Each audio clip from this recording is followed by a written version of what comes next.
Ukraina dan Swedia menandatangani surat untuk pembelian hingga 150 unit jet tempur Saab Jas-39 Gripen E dalam kerjasama jangka panjang untuk memperkuat kekuatan udara di Kiev.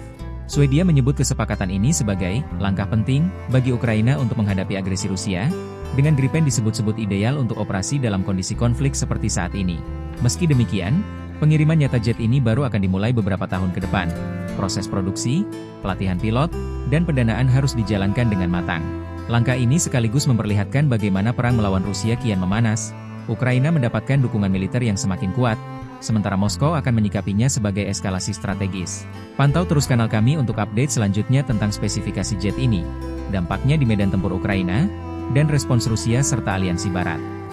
Rusia menggelar latihan kesiapsiagaan pasukan nuklir strategis yang melibatkan triad nuklir, darat, laut, dan udara, sebagai respons terhadap latihan Steadfast non milik NATO. Latihan ini mencakup peluncuran rudal balistik antar benua Yars dari Kosmodrom Plesetsk dan rudal kapal selam nuklir Sineva dari kapal selam Bryansk. Presiden Rusia Vladimir Putin langsung memantau operasi tersebut, menegaskan bahwa latihan ini adalah peringatan jelas bagi pihak-pihak yang dianggap mengancam keamanan nasional Rusia. Manuver ini membuka babak baru dalam persaingan militer antar blok Barat dan Rusia. Latihan skala besar ini meningkatkan ketegangan karena narasi bahwa Rusia tidak hanya bertahan, tetapi siap secara ofensif jika diperlukan. Pantau terus kanal kami untuk analisis lebih lanjut tentang dampak latihan ini terhadap stabilitas global dan bagaimana NATO akan merespons langkah Rusia ini. Kerajaan Arab Saudi meluncurkan pembangunan jalur kereta api ambisius senilai sekitar 7 miliar dolar Amerika atau setara 116 triliun rupiah, yang akan membentang lebih dari 1.400 km. Proyek yang disebut Land Bridge akan menghubungkan kota pelabuhan Jeddah di Laut Merah dengan ibu kota Riyadh, serta pelabuhan Dammam di Teluk Arab. Tujuannya, memangkas waktu tempuh darat antara Jeddah dan Riyadh dari sekitar 12 jam menjadi hanya 4 jam. Lebih dari sekadar kereta cepat, proyek ini juga akan memperkuat koridor logistik timur barat Arab Saudi, menghubungkan pelabuhan utama, pusat industri dan jalur barang, bagian dari visi besar Saudi Vision 2030 untuk mendiversifikasi ekonomi.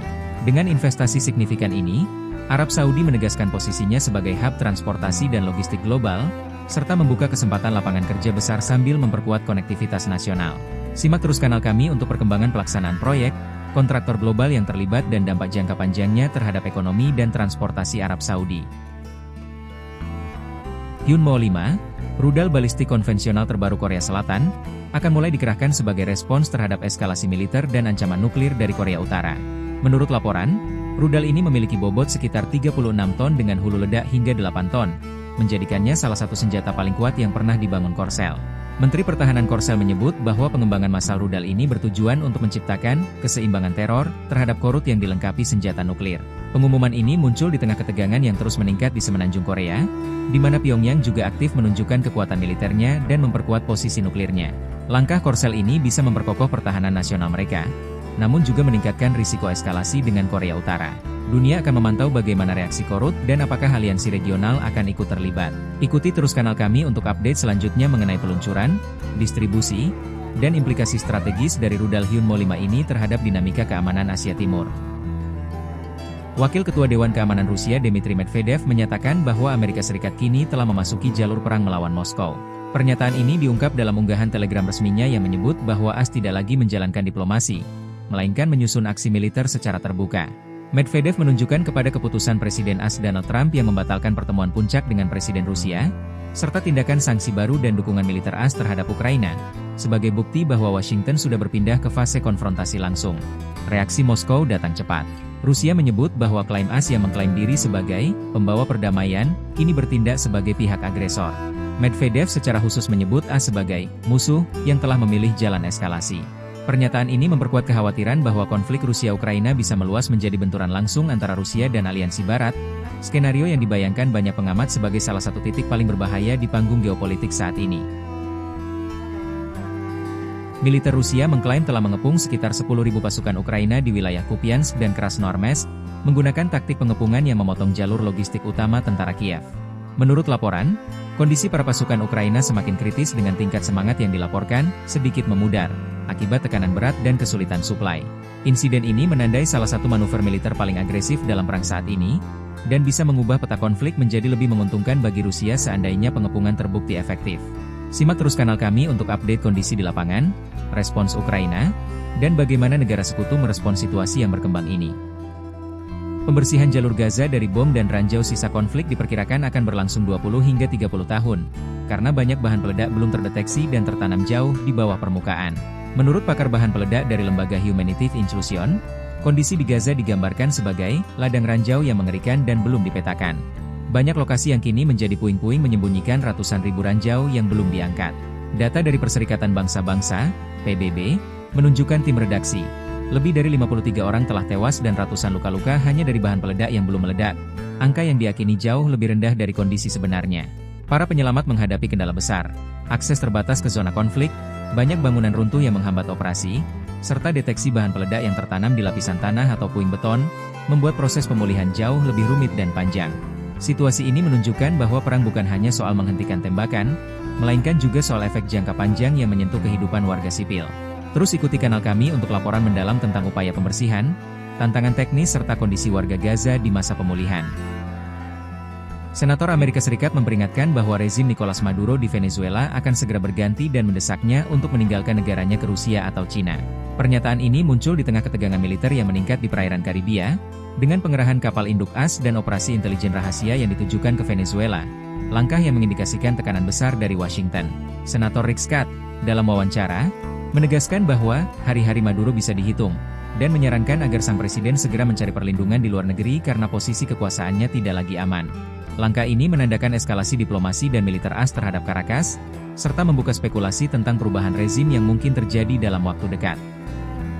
Presiden Rusia Vladimir Putin mengumumkan bahwa negaranya telah berhasil menguji rudal jelajah bertenaga nuklir 9M730 Burevestnik, dikenal sebagai Skyfall, oleh NATO, yang diklaim memiliki kemampuan jangkauan hingga 14.000 km dan mengudara selama sekitar 15 jam.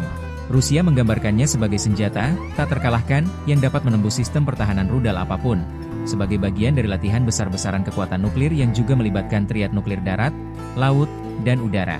Pengumuman ini muncul di tengah ketegangan yang meningkat antara Rusia dan Barat, terutama seputar konflik di Ukraina. Amerika Serikat menyebut uji coba ini sebagai provokasi serius dan mendesak agar perang dihentikan alih-alih meresmikan senjata baru. Langkah ini menandakan eskalasi dalam persaingan nuklir, di mana Rusia menegaskan kapasitas militer strategisnya dan mengirimkan sinyal kuat kepada AS serta NATO bahwa mereka masih menjadi aktor utama dalam keamanan global berbasis nuklir. Presiden Donald Trump mengunjungi Jepang untuk bertemu dengan Perdana Menteri barunya, Sanae Takaichi, yang baru saja dilantik, dan selama pertemuan tersebut Trump menegaskan dukungan penuh terhadap Jepang. Dalam pertemuan di Tokyo, Trump menyatakan kepada Takaichi, apabila Anda punya pertanyaan, keraguan, atau permintaan, apapun yang Anda butuhkan, Jepang akan didukung, kami akan ada. Takaichi, yang menjadi wanita pertama yang menjabat sebagai PM Jepang, disambut dengan pujian dan janji konkret dari Washington.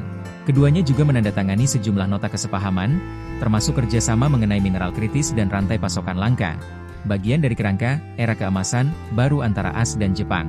Namun, pakar mencatat bahwa banyak detail operasional dari perjanjian tersebut masih samar. Kunjungan Trump dan kerjasama intensif ini menegaskan arah strategis Jepang di bawah kepemimpinan Takaichi, memperkuat aliansi dengan AS, meningkatkan belanja pertahanan, dan mengokohkan posisi Tokyo di tengah ketegangan regional yang membara. Rusia mengumumkan keberhasilan uji coba rudal jelajah nuklir Burevestnik, yang menurut Presiden Vladimir Putin memiliki jangkauan tak terbatas dan bisa mendongkrak kekuatan nuklir Rusia. Rudal ini diklaim mampu menempuh jarak sekitar 14.000 km dalam uji terbang selama kira-kira 15 jam. Beberapa kecanggihan utama termasuk kemampuan loiter atau mengudara berhari-hari, penggunaan sistem propulsi nuklir yang memungkinkan durasi terbang panjang, dan profil penerbangan rendah yang sulit dideteksi radar. Meskipun demikian, para pengamat barat mencatat bahwa meskipun teknologinya ambisius, rudal ini belum terbukti dalam operasi tempur nyata dan masih menghadapi masalah teknis seperti keamanan sistem nuklirnya. Dengan demikian, uji coba Burevestnik menjadi sinyal kuat bahwa Rusia berupaya memperkuat posisi strategisnya, namun juga memunculkan pertanyaan tentang stabilitas nuklir, risiko kontaminasi, dan tanggung jawab global.